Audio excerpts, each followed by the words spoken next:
Okay, so we're live, and tonight's talk, or this evening's talk, is going to be with Karen from Deadlifts and Red Lips.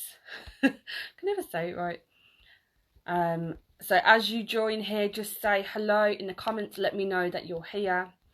And I'm going to make sure that this video arrives in all the inboxes of everybody who needs to see it. Feel free to share this video with anybody as well. It's going to be a good one. Yay! Right, I wonder if there's a way that I can get you to join. Aha, invite.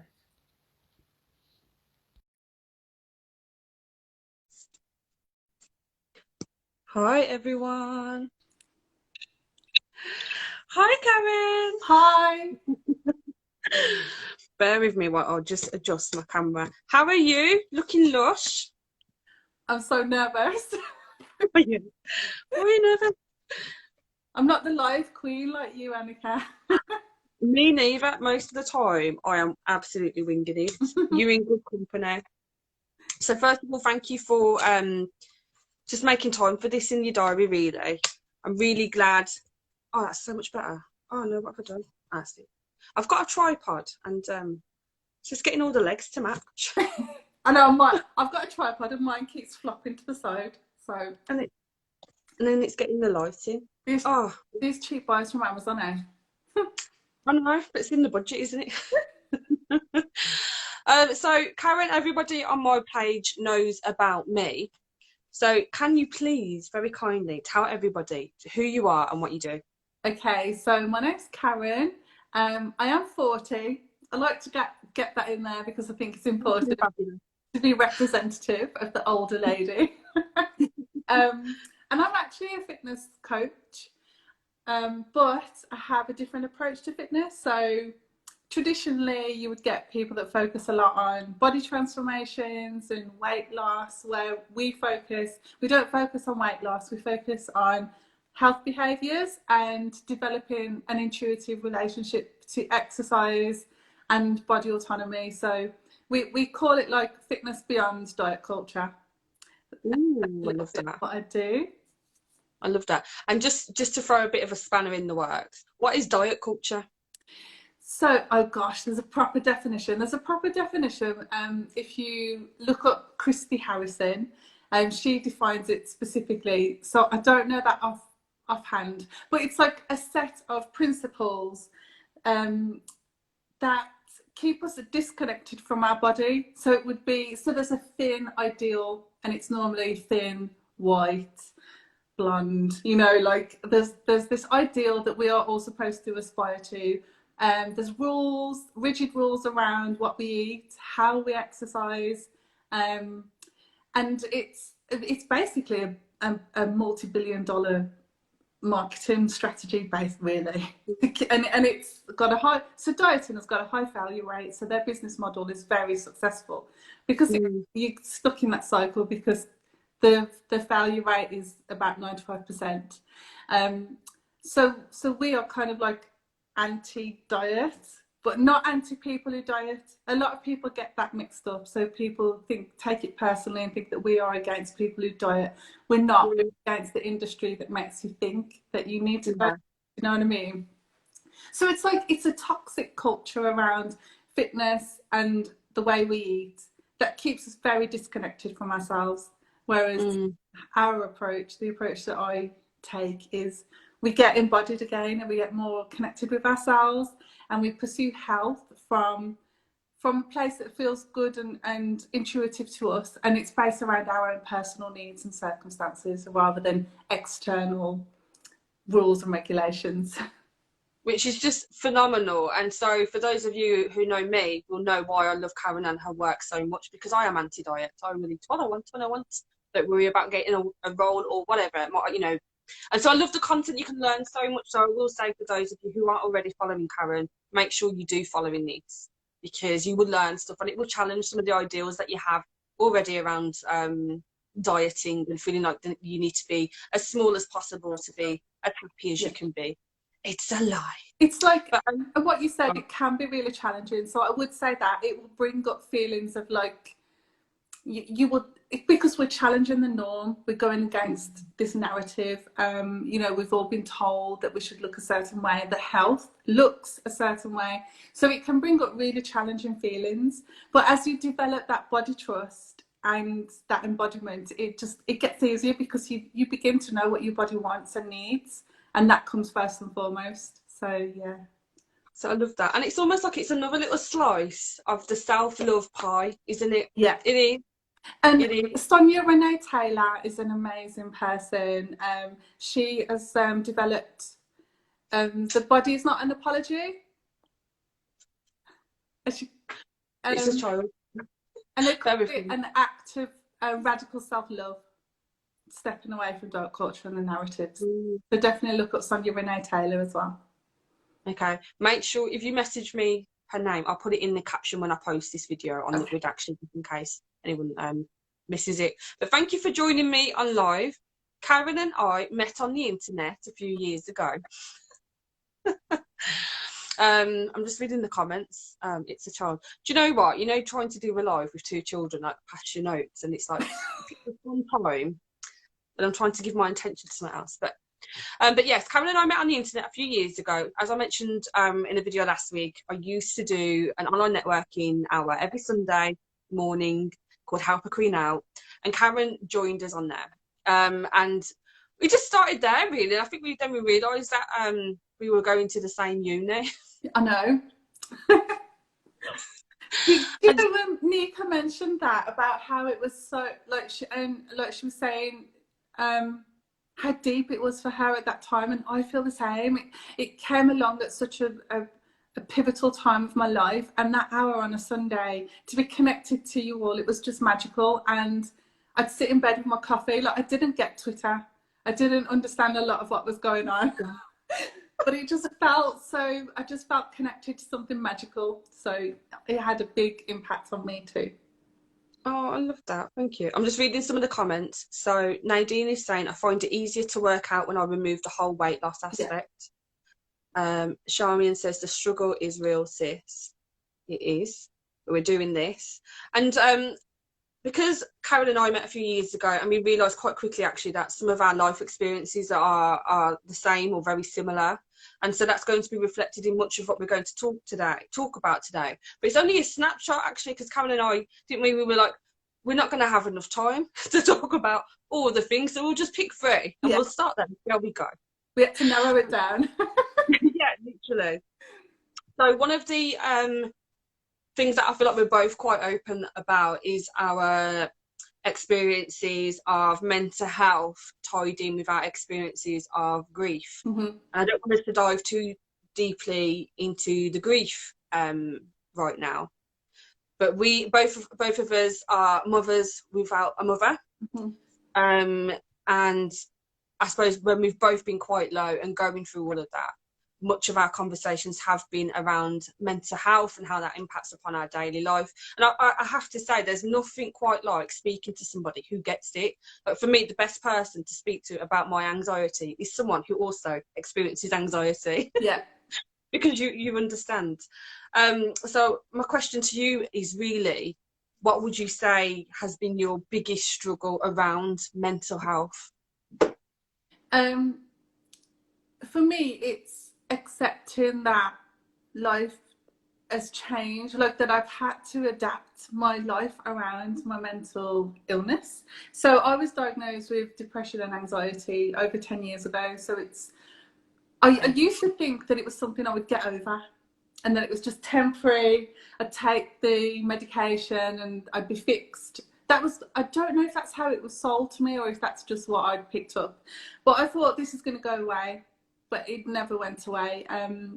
So I've accepted it as a long-term debilitating condition. And it was actually counselling that helped me see that. So I think the biggest challenge for me was accepting that this isn't going to go away. You can't force happy, you know, and you need to learn how to manage it and live with it. And I think that was the turning point for me, because I felt like such a failure, because all the things I was trying weren't working, you know, all the toxic positivity, toxic happy, you know. I used to just happiness in the morning, Karen. Just choose happiness. Forget your depression, choose happiness instead, because it's so easy. Mind over matter. So all of these things was not working, and then, you know, I settled then into acceptance that this is something that I'm going to have to deal with for probably the rest of my life. So how do we go about managing it? So I'd say it was accepting that was the changing point for me. Mm-hmm. And do you know what? I feel like there's a lot of value in that as well, because I know from my experience, but I love counselling. I will go to counselling if I can. Love Yeah. it. Love a good chat. But also, it is that I think there was a point in the last time I went counselling, I got really upset and really frightened by the fact that this is not something that can be fixed. It was like a realisation. Mm-hmm. So I'd had this belief where I thought it will get. I'll go to counsel, I'll be fine. But then I thought actually, it's not going to be fine because there's something wrong. There's actually something wrong. Yeah. Like it's not something. It's not like a bad day. It's you know, even like with being triggered, the way that it can rock me and it can shake me. Mm-hmm. You know, that's not something that you can solve by going for a jog around the park and everything's fine now. Like there's actually something that's quite serious here. And I always think as well, like, you know, especially because we're at the top end of 20, you know, we're fully grown, you know, women at this point.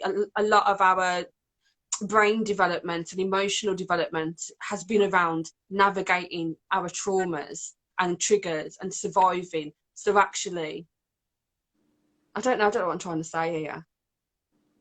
Like you can't just undo that. You can't just undo that with a conversation, can you? Because No. it's embedded in you now. So it's like, okay, how can I move forward with this And and not let it control I me? think the toxic, like, positivity stuff is actually what we've all been taught. We haven't been taught how to deal with mental illness. Mm. You know, within society, within community.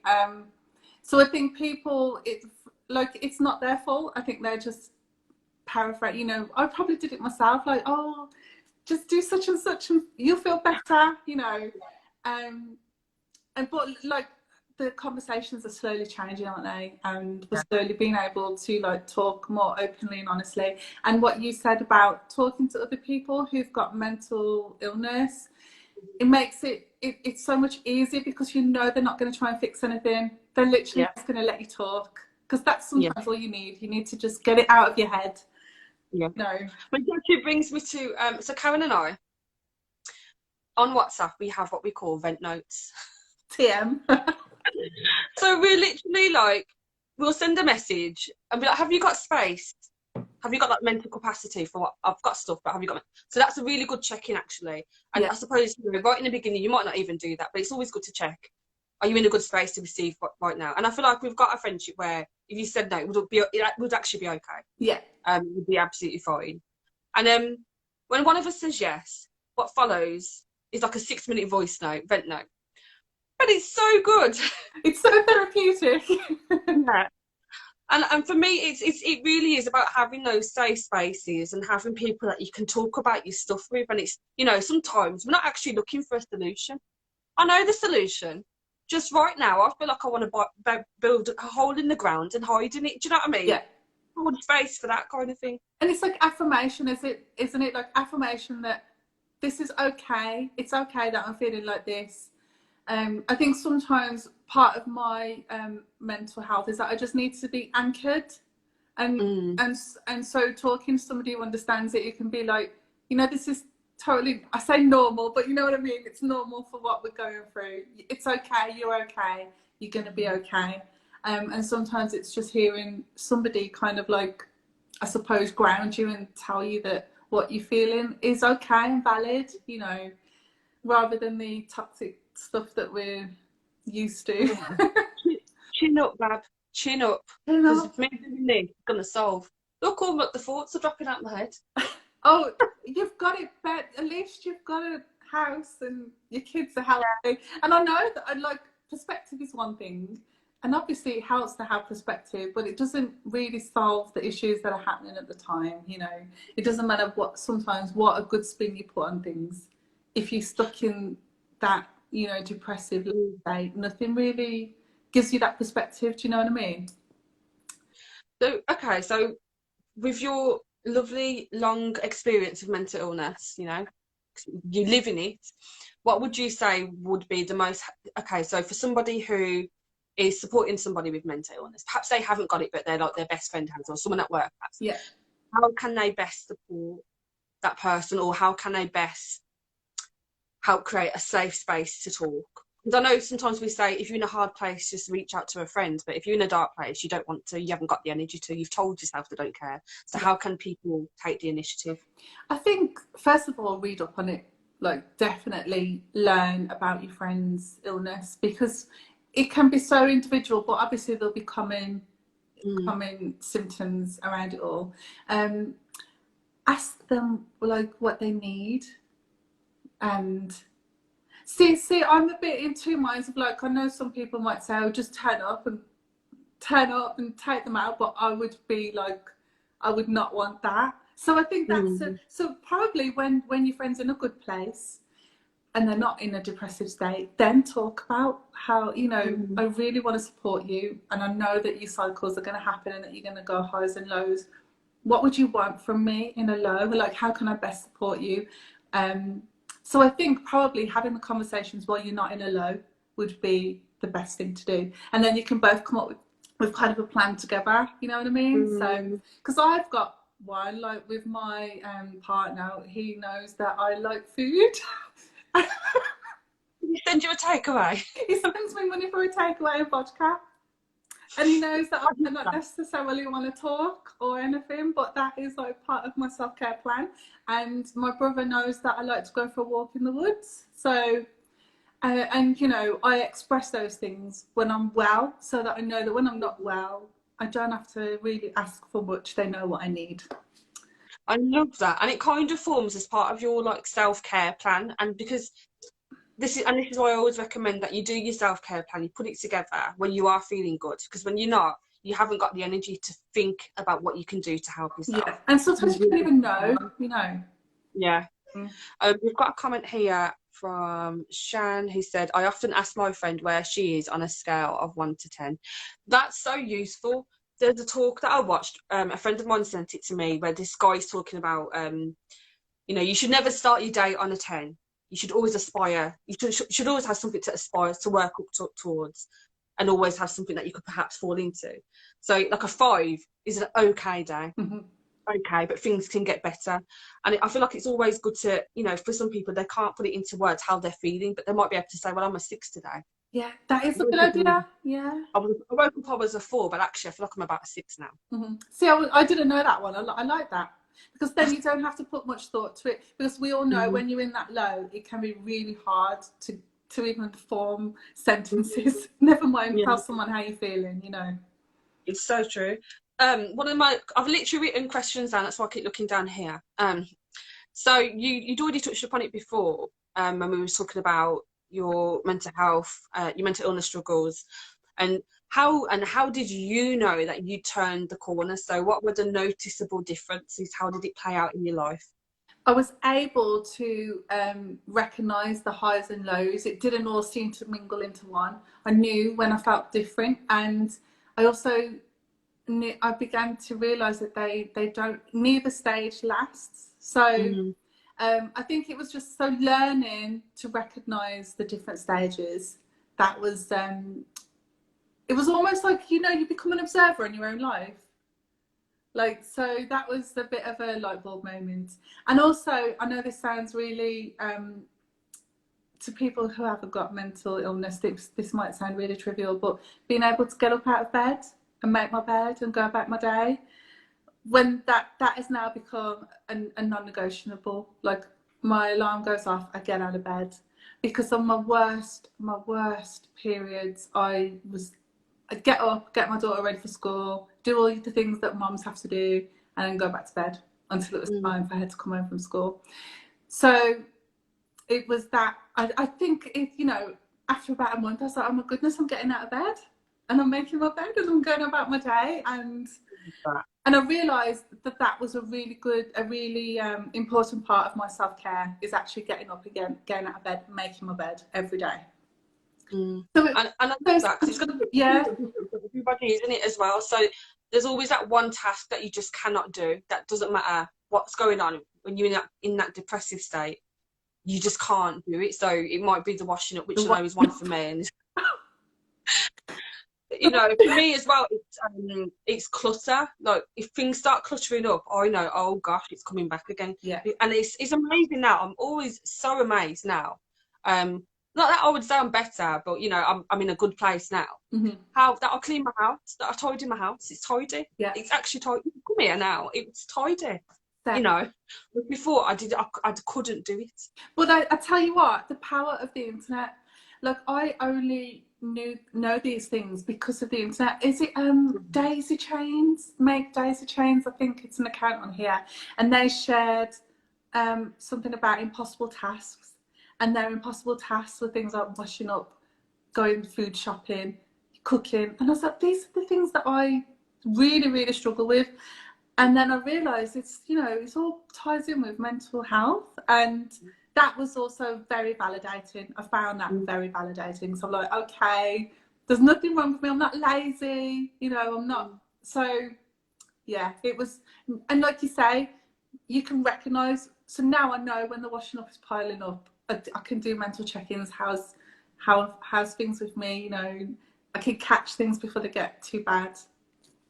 And I think that's it, isn't it? It's knowing your cycles and knowing what your symptoms are. So I suppose it requires us to be really self-reflective and actually monitor your own behaviour. Mm-hmm. And it is about, like you said, being a bit of an observer. So you're looking at yourself and thinking, you've left that for 3 days now. What's good? And Yeah. and like checking in with yourself, because we're so used to just going with the flow and just coasting that actually, and we're so used to just surviving every day. Mm-hmm. That sometimes we really do need to do that. Charmin just said the small things. Yes, Yeah. the small things matter. So moving on to our next topic, which is all about being a single parent at university. Which again, when Karen and I first started talking on Twitter, and we just became friends, we realised we were actually attending the same university. We were both single parents with anxiety and which is actually quite funny, actually. So my question to you is, what made you decide to go to uni then? Okay, well, our mutual friend Shell had quite a lot to do with it. She actually introduced me to you and Women's Power Hour. So I'd lost my job because of mental health, and that sounds dramatic, but what it was, I'd had quite a lot of time off work, and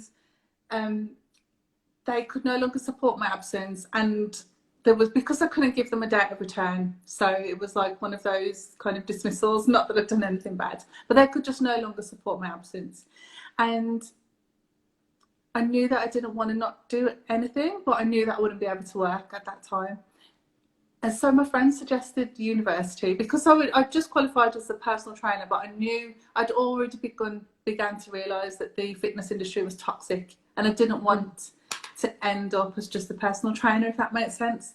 So I was already exploring, like, where do I go from here? And it all kind of happened by way of the universe.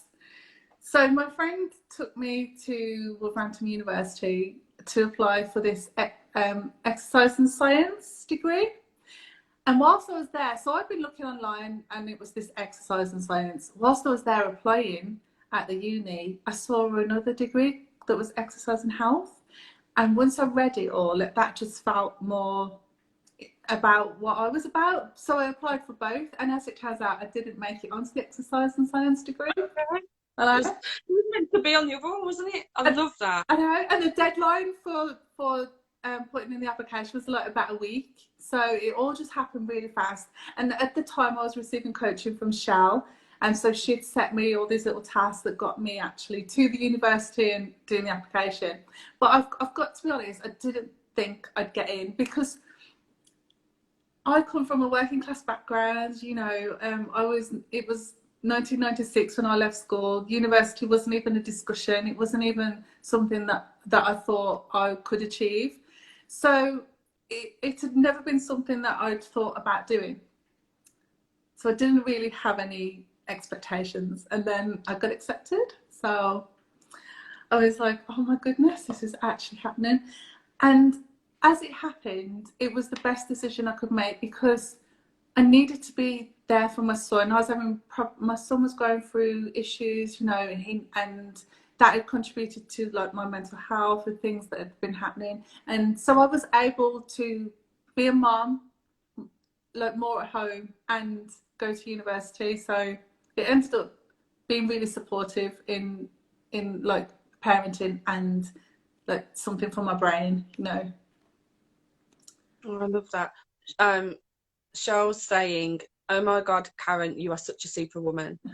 And the lay photo says, "Universe always has a plan." I know. Mine says, "Inspirational." Honestly, Queens, you don't know the half of it. This woman and her story is just phenomenal. And this is what I mean. Like sometimes we move in the direction of the universe and we think we have a plan. And we do. But the universe has the bigger picture. And so if you'd not gone to enroll on that day, you would not have found the other That's all. degree. I know. And then I wouldn't have And played. So I love that. And you took faith-based action at, maybe I can do this. So, and found something that was best for you. And some people just stick to the original plan and would have just applied for just the one degree. I only want to do that one. But you were open-minded. yeah. And you thought, actually, let me try. And I was so glad I got that one because it was so much more about what I wanted to, it was more what I saw myself doing, you know. So yeah. Okay. So for other single mums that are in here, or other mums actually who are thinking of going to uni, and you don't have to be 18 and go to uni, because I definitely was not, definitely not Karen. I was We were not 36. 18. We was a little bit older than 18. So what would you say to other single mums or other mums thinking about going back to education? Because for me, it was always like that. For me, with everything, it's the child being a mum, which is a full-time job in itself, Yeah. and doing the other thing. So what was your advice, especially around coordinating children and assignments? I would say if it's something that you really want to do and you can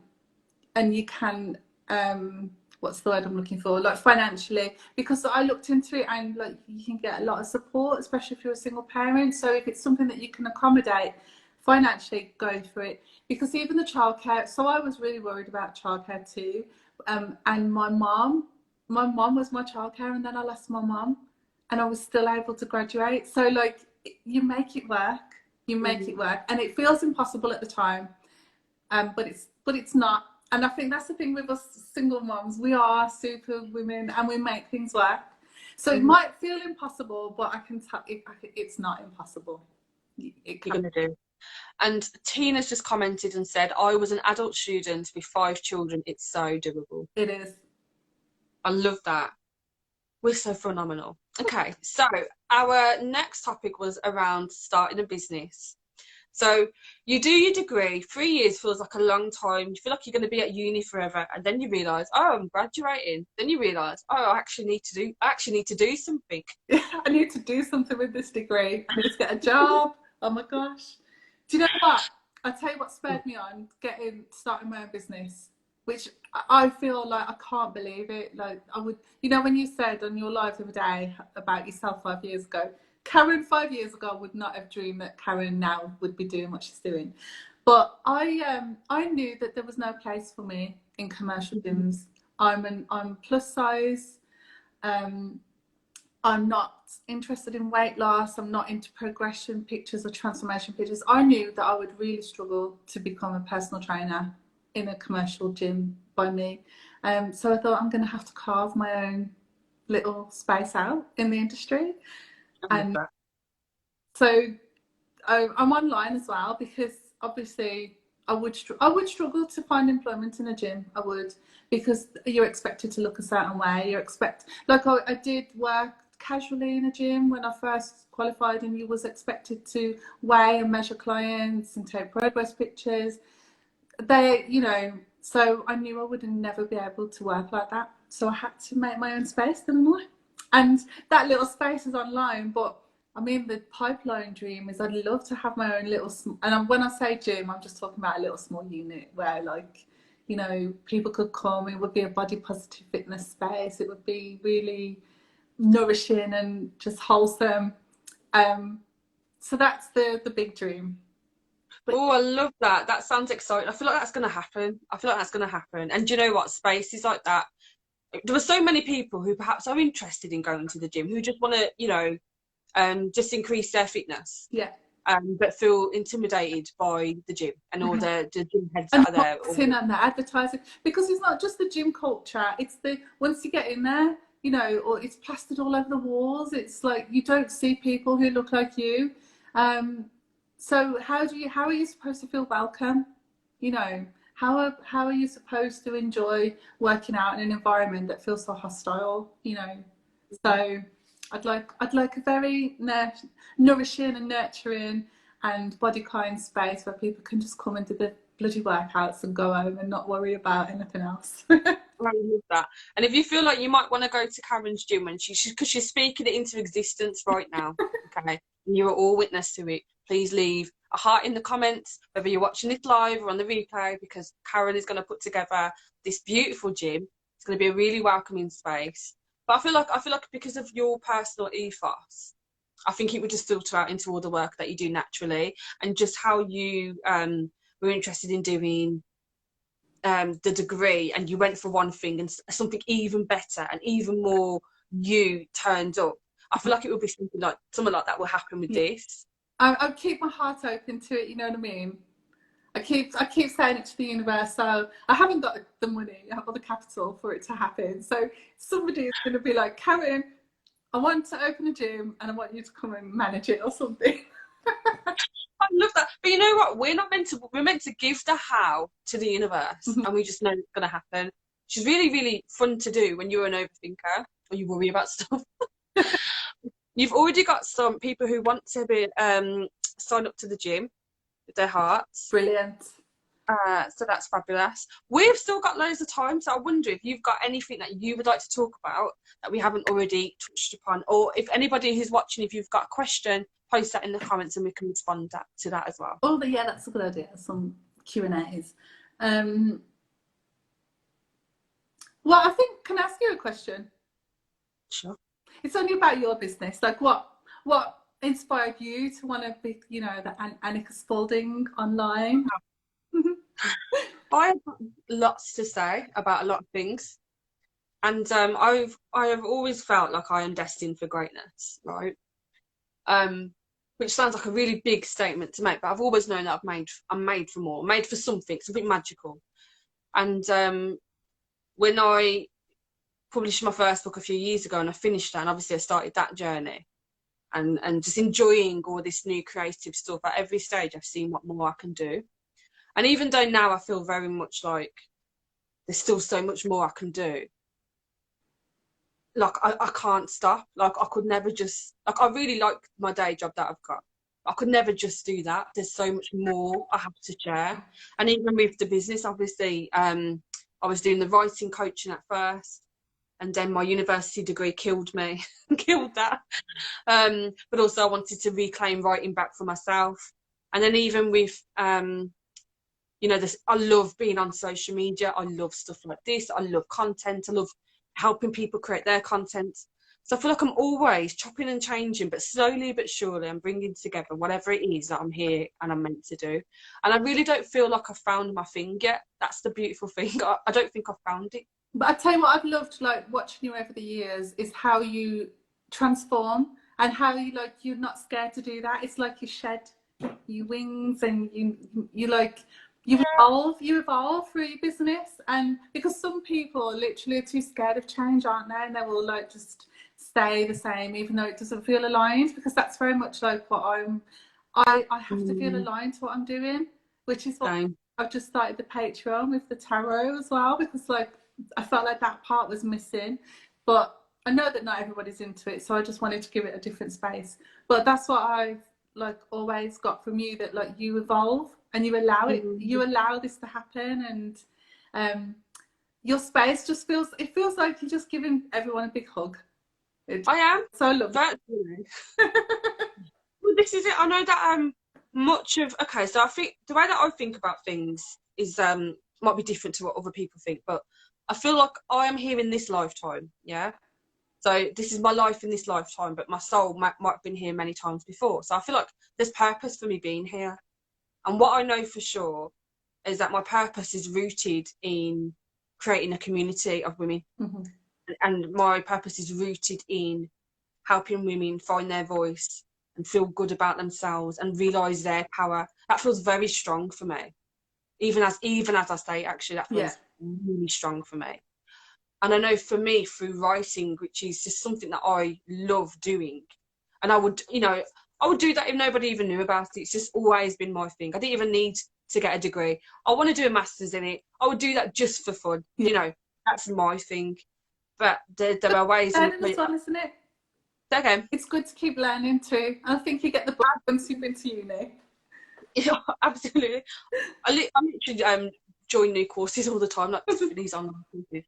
But I feel like there's a way that I can marry the two together, and I haven't found the thing yet. Yeah. But the beautiful thing is that online conversations are happening.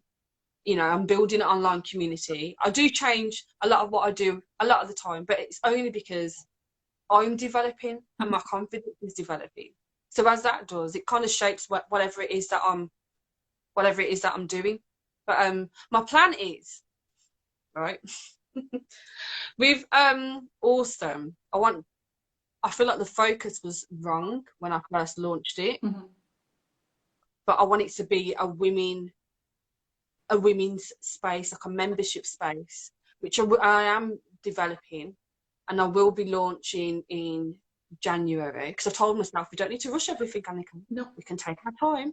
I said to myself, I know you can build a website in a month, right? But calm down, take your time. And so when I do my December detox, which I will still be doing, everyone will get first dibs on the membership. And I feel like it will lead. I feel like that's what it is. It's the community space that I'm here to create, and space for these conversations to happen. Yeah. For women. And do you know what I love? I love that you started it.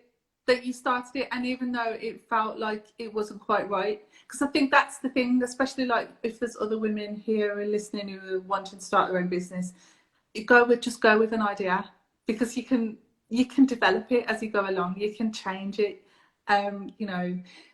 Just I just feel like sometimes we sit on these things until they're perfect, and that time never comes. So if you've got an idea, go for it. That's my absolutely. And it's like you don't have to wait until you've got everything before you start. You can start and learn on your way, because my thing is the time's going to pass anyway. Mm-hmm. Might as well figure it out. Like I was like, I'm definitely going to do social media management. I'm going to manage all these pages. I do it for work. It's easy, blah blah blah. When I was doing that, I did not like it. I was like, I don't want to do that anymore, so I'm not doing it anymore. No. But it took for me to actually be doing it to realise that actually this is not how I see myself doing this. Yeah. Making this worldwide impact. Let me just read some of these comments. Nadine said, that's it, slow and steady wins the race. It's true. And she said, I'm similar. I have an idea and it has to be done immediately. Learning to slow down and enjoy the process. And I so get that, because sometimes you have the best idea and you want to do it now, but because you haven't taken your time with it, especially if it's around creating content or you've launched something, you need to give yourself time to build up the attention that it deserves. Yes. But that's what I mean. Like, even if you don't launch it right away, you're just working on it, aren't you, in the background? And like, just let that idea grow. Yeah, and I feel like it's about having patience with yourself. So often we're trying to rush, but like who are you trying to be? Charmian says, which takes time and that you're aware of. No such thing as perfection. Exactly. That is the life hack of the century. That is, when you realise perfection does not exist, you can start now. Nadine says, that's exactly what I'm doing, learning on the go. If anybody has questions, please do post in the comments. Learning on the go. I learn a lot from you, Annika, and you're so resourceful when you share so much. And because that's another thing as well, like working class, single mother, on benefits. I am on benefits at the moment. I can't afford like business coaches and masterclasses. And so I don't know how to build a website. I didn't know about MailChimp until you did your course. So even that, I love that you make things accessible to women who may not necessarily be able to afford going get someone to do it for them. Like, you know, don't you find that it's all about being your own boss? You have to be like the manager of everything. Oh, honestly. Well, to be fair, the accessibility thing is the one that really concerns me, because I feel like there's a balance between, obviously, as people in business, you want to make your money, you want to make sure that you can pay your bills, because that's what it comes down to. Yeah. But you want to make sure that you honour your experience and your qualifications and the fact that you're good at what you do. So you want to set a price on that. But then for me, my question is that if we're always looking at these really high prices, what about the people who can't afford it I but really know. want to do the And work? then What are we doing the for women, them? what happens to the women who get left behind then? You know, that's why another reason why I made my Patreon, because it's like coaching with me, but it's like £5 a month and £10 a month. So I tried to make it really accessible, because I know that not everybody's going to be able to afford my one-to-one coaching. Mm, But yet, like I have to weigh that in. Like, I need my business to get off the ground, but I also don't want to leave people behind, and I want people to be able to access some kind mm, of coaching in some way. So eventually, once I can afford it, I'll have like a sliding scale where yeah. people can pay what they can afford, because I think it's so important that we somehow make things accessible. It's like, I think as well, you can be discerning with it as well, because it might be that you have a different price for individuals, but actually if a company was to hire you, you charge them something different. And I feel like it's a bit of a learning curve. But one of the beautiful things now, with all the different things we can be into, you know, you might charge a different price for your coaching, but then you might have some downloadables that you can just people can download for, like, I don't know, £5, or they can download the downloadable and a recorded that's the video best for thing to learn. 15, you know. So there's different ways, and I feel like, I don't know, I once had partnered up with somebody on a project whose attitude was, well, people can just get a credit card to pay for it. Oh no, I would never And want people to get in debt to, but no. for me, it's about integrity. I do not ever want anybody to feel that they can't pay their rent because they've paid me. No, Like, I wouldn't even want that. Like, I wouldn't want that for them, you and I know, wouldn't want to feel like I've been part of that energy. Like, yeah. I would hate to think that somebody put themselves in that position for coaching. Do you know what I mean? That's awful. I just think I think it's a disgusting attitude to have.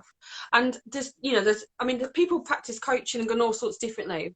And I really don't like manipulative marketing No, that makes you feel that you're doing something wrong because you haven't got a spare 2 grand in your bank account to pay somebody. exactly, For me, that's obviously, that's not your target audience. You don't need to guilt people into parting with money they haven't got. I haven't got 2 grand. I haven't got £200. Do you exactly. know what I mean? And do you So, know what? That is also as well why it's quite hard in my line of business, because um, in diet culture, you're sold a lie, and it's easy to mm, sell results. You know, people. People want to see results. Unfortunately, we're in that kind of culture, and it's like, I can't show you a house. Like, my clients, it would be like, I worked out for 10 minutes, and that was enough, and I didn't feel guilty. And you mm. know, those are the kind of results we're talking about. Like, people being But you know what? When you're marketing your type of business, because of the focus, of course you've got that challenge because you don't do the before and after transformation. But you can say, you know, so this person, you could do a case study, who, you know, a person who exercised for 10 minutes 3 times a week, and as a result they felt a bit more confident about themselves, and they applied to a job because they feel more confident and able to do things. So you sell a story. That's how you sell your business, by saying, actually, it's not just about the coaching, it's about the impact, what it actually. has on the rest of your life. Yeah. And you I kind get of, my I do actually do an exercise with my clients where they think about those things. They think about, when they are engaged in regular physical activity, how does that improve other areas of their lives? Because we don't just look at the exercise, we look at, you know, does it make you more productive in work? Are you sleeping better? Are you making better choices with other things? You know what I mean? So those are we really do coach around behaviours more so than outcomes and weight loss. mm. Oh, I'm just reading the comments. Shamian said, you're offering results your clients will feel in their soul. Oh, I love that. Yeah. And Nadine says, there was a lesson I learned about non-journals, i.e. To be accessible for my target audience, which is women like me. In this current climate, people don't have money to be spending money like that. And I think, and you know, I know that there are people that do. This is what I mean. So I suppose it depends on who your target audience is, and if you're trying to build a business, you've got to be realistic as well. If you're charging people £10 an hour, you know, you're not going to be able to quit your day job soon unless you have 100 people. But then it's like, that's a lot of pressure to put on yourself. So it makes sense to have like lots of different little things. It's like multiple streams of income, isn't it? And to have lots of different things, so you're not putting pressure on yourself to have all this many people buy your coach, and actually you've got this over here, you've got this over here, you've got this over here, and it all adds up that way. Yeah. Charmian says, depends why you're in it as well. And true, and actually that's very true. And I feel like there's a big stigma around wanting to make money. We all want to make money. We all want to pay our bills and have nice things. But I suppose for some people, we don't want to do it at the expense of somebody else's vulnerability, perhaps. I do wonder sometimes, like, if it's my own, because of coming from a working class background, you know, my mum was a single parent herself, I'm a single parent. I don't know whether some of my money thing is about my scarcity around money. So I'm aware that I may need to work through some of my money hang-ups. But, but also, I did kind of like my pricing isn't, I feel like my pricing is just right for what I offer, to be honest. I'm quite happy with my pricing, and I'm now really happy that I'm now able to offer another form of income that's probably more accessible to more people. So, and then, you know, I'm going to be doing other things. So it is just finding that balance, isn't it? Where you can make money, but you can also make things accessible to a wide range of people. Absolutely, and that's why I think it's so good to have lots of different things, because it might be that you know, you have your membership at a low cost, but actually people might pay a little bit more to work directly with you. And then a college was to say, can you come in and deliver some sessions, you might charge them a nice hefty price because they've got the funding. Do you know what I mean? But it is practicing that discernment, and when you are a business owner, you can have that flexibility with it, really. Danielle says, fingers in pies, ladies, fingers in pies. Absolutely right. And Charmian says, big up the working class single mamas. Honestly. And I think that's it as well. So I've never been, I'm not middle class. I don't know, I might be now in comparison. It's not my background. I don't know what constitutes completely as middle class, but I'm from a working class background. I'm very working class. My mum was a teenage mum. You know, I'm the only woman in our family to have gone to uni. And for me, I'm just trying to break the narrative as well. Yeah, something like that. Yeah. Well, I'm on Universal Credit at the moment. I started their 12-month startup scheme, which is for like newly self-employed people, and I talk about it openly because I'm fed up with the stigma around being on benefits or you know, being a single parent, being in poverty. Like, it's not our fault that, look, there is a lot of stigma around it, isn't there? And I think that we need to be more open. So I'm very open about my circumstances because I want other women in my position to be like, do you know what? That is available to me. I can do this too. Or, you know, just a bit of an FU to the people who judge us. You know what? There's so much value in that, because it's at that point that you see somebody saying, this is what it's like for me. And then you, with an idea, think, oh, well, if she can do it, maybe I should give this a go. And that's what's so beautiful about owning your truth and not being ashamed by it, but also wanting to share it with other women, because we paved the way for each other in that way. Yeah. You know, there's so much that I've done that, and I've spoken about this before. When my girls were really little, I'd spoken to a work colleague who told me, I think I told them that I was going to be studying or something like that, and she said, good on you, do it while they're little, because they're going to need you when you're older. And I remembered that, and I just powered through, because I thought, actually, yes, they are going to need me when, you know, I want to slow down when they're teenagers, so I can be at home. So, you know, but had that person that said that to me, I might not have made those choices. I've got to say though, I've took on all the hard stuff whilst they are teenagers, and it's really hard. But you can still do it. You can still do it. Like, just those, like, I'm telling, so my son is nearly 20 now, so we've got through that. But now my daughter's up and coming, Oh and gosh. I can just see everything happening again. So I'm like getting ready to put the seatbelt on. Here we go again. But you did it the first time. You've got It this. again. But I think it's that thing as well, isn't it? Is there ever really a right time when you've got kids? You just, sometimes you've got to just go for it. Because like you This is say, it. life happens anyway. And there's a big part of me since losing my mum. Like, my mum died suddenly, so there's a big part of me that is like, we do not know how long we've got on this earth in this lifetime. Like, just, Yeah. sometimes you've got to just take the leap. And then Literally. And will I catch think you. I think often about my mum because she was obviously I think about her, but she was like I'm 34 next month. Everybody, 22nd of October. Put it in your diaries. I am a Libra, so it will be loud. But yes, I'm 34 next month, and my mum was 35 when she died. And when I was younger, I felt like that was like a big age, but now I'm here, I'm like, oh my gosh, it's so young. And when I think about how much of her life was just spent surviving and just putting food on the table and just getting through the day, I don't know if she had hopes and dreams. I don't know if there's anything that she really aspired to do or achieve. And when she did die, there wasn't much that she could leave us either. Not even in terms of material possessions, but I suppose for her, she hadn't done a healing. It wasn't a thing then. It wasn't, the way that we talk about mental health and stuff now, you didn't do that. No. 20 years ago, you didn't do that. So when I think about myself, I feel like I want to live extra hard because not so much because she couldn't, but for both of us. Do you know what I mean? So I'm doing it different. I'm doing it differently. So I push hard for her because she didn't get the years to do it. But also for the example I want to set for my girls because children don't listen. They do not listen. They They watch what you watch. do. Yeah. I know.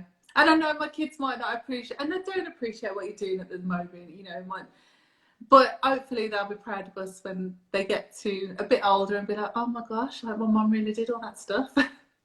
I want them to be like, my mum did this, my mum does this, my mum got this award last night. What did you? We're not quite like that, but I know what you mean. Charmian said, big up the working class single mamas and know your value. Mm-hmm. For you and your mini queens and kings, you've been a whole new generation of women that will know they can have it all. Yes, I stand on your shoulders, queens. Oh, I love that. And Danielle says, when I left the girls' dad, I had to claim universal credit as the business wasn't making enough to live on. Still isn't. I'm grateful that I have that so I can put food on the table. Yeah. And you know what? I work part time and I have universal credit. My business doesn't make enough. Wouldn't make enough to cover food shopping sometimes, but sometimes it has. And do you know what? We do the best that we can Yeah. to get to where we need to go. And even if you think about, some of the biggest, most famous people, everybody starts with nothing. We all start just with an idea and we just want to see how it goes, how it pans out. And it is so challenging when you have children because you want to do what's best for them, and you have mum guilt as well, and you also want to do what you want to do because you know that you're a better mum when you feel like you're a better mum, when you feel good about yourself and you feel fulfilled. And I feel like it's so easy for women, we become mothers and it's like that's who we are now. We don't have hopes and dreams. There's nothing that we want to do. We're just mum. And I don't want to I don't want it to be to the point that my youngest gets to 18 and then I think about my life. I've never wanted to be. See, I've never kind of felt like that. I've always felt like I'm more than my identity as a mom. Do you know what I mean? So I've always tried to kind of not just lose myself in motherhood, to make sure that I clung on to Karen as well. Do you know what I mean? I love that. Yeah. So if you think about it, you, the woman, you are the umbrella. Yeah. That's you. And under that umbrella is mother, but there's also sister, friend, colleague, businesswoman, girlfriend. You are all those things, but you must take care of you. Otherwise, you can't take care of all the different hats that you wear. Exactly. Charmian says, our resourcefulness and resilience is our superpower. Honestly, do you know what? When my business gets to a point where I'm hiring a team, I will be looking for mums because I know we're organised as hell. Like, we are so organised. I want to put this out there for anyone who may end up working for me. You will get period days fully paid. There you go. Day one is yours to stay at home with your hot water bottle and do whatever you need to do. I love that. I'll come to work for you. And the truth, mum, girl, is real. It is. It is real. And do you know what? I feel like I would want a team of like mums, even single mums, because then that would be like flexible hours kind of thing as well. We can all be working within school hours. Yeah. That's fine. If you know, if the little and grandmas, yes, Tina, and grandmas, and then if the kid's sick and you need to work from home, we'll work from home. We're doing it now. Let's say something about this pandemic. What it has taught us that 90% of people can work from home. Well, that I've just pulled that figure out, yeah. But what I mean is they accommodated it.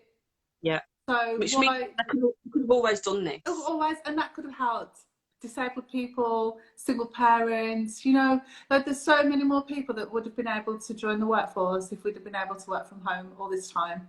You know, yeah. So I hope that that's something that changes once. I know the world's not going to go back to normal in that sense, but you know what I mean?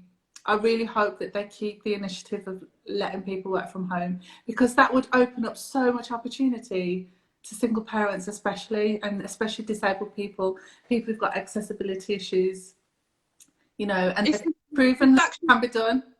It literally can be done. And so like in the future, it's like you can't really say, oh, you can't work from home, because actually if you've been able to do your job for 6 months in your bedroom, then what's the issue? They want bums in seats, don't they, really? And it's a really outdated way of working and managing an organisation. And it require a lot of trust between employer and employee. But actually, if you didn't trust them, you wouldn't have hired them to do the work. Yeah, I think we're done. Has anyone got any questions? I don't want to jump onto another topic because I know that we'll talk for longer than what we've got. But thank you so much for jumping on live. If you could, wherever to see the notes I've got on the floor, I'm going to show you. Thank you. Oh, is that the girls? I'm just like, Evie, I'm not available until 5:30. But I'm so inspired by you all the time, Annika. I just want to tell you that on live so everyone can see. You know, you put so much out there. You like a resource, and I don't mean to make you just a resource, but you know what I mean. Like you share so much, and it's so helpful. And thank you so much for having me in your space. Well, thank you, and I'm just so glad that we've done this. I'm going to have to get you back on, and we will talk about all our other topics, because there's a long list, everybody. If you were to ever see all the things we just have in common, let's just start there, right? It would be just incredible. And you know what? I'm really grateful that you are just part of my online experience, but also part of my real life as well. You know, there's been so many times that you have helped save my mind space, especially when I've not been well. And especially for me, it's full emotional. Oh gosh. It's so the same. So like, especially when I lost my mum as well, you were such a rock. And you know, I know that it was hard for you as well, because it's hard, isn't it, to talk about grief, especially around our mums. But you really shared things that I found relatable, and it really helped me through my process with grief. So I got a lot of love. You too. And we need to meet up for a wine soon, but we will. We do. But thank you for your time. Thank you everybody for joining the live. And if once I've shared it to the grid, if you found it useful, please share it to your stories, because you never know, there might be a queen on your timeline who needs to see it because she's thinking about that degree, or she's thinking about that business, or she's just feeling a little bit alone in the world. And we're just here to say, whatever it is that you want to do, Queen, you've got this. Yes, you can. Yeah. Thank you, Annika. And thanks for listening in, everyone. Bye. Bye.